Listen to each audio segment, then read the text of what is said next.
maanta Jimisi training baan sameynayaa. Antaabta horiyaa machin baan noo yimaadeen shay waxu dhaantolo shayco isilaali bal islaali gadaal gadaal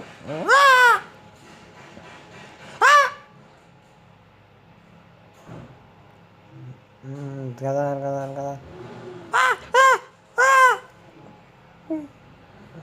ayaa taqsan awjaad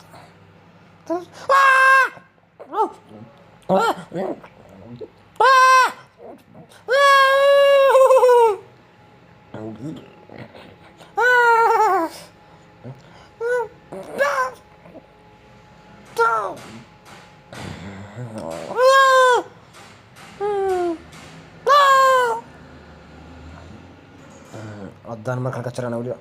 laad yaan gabash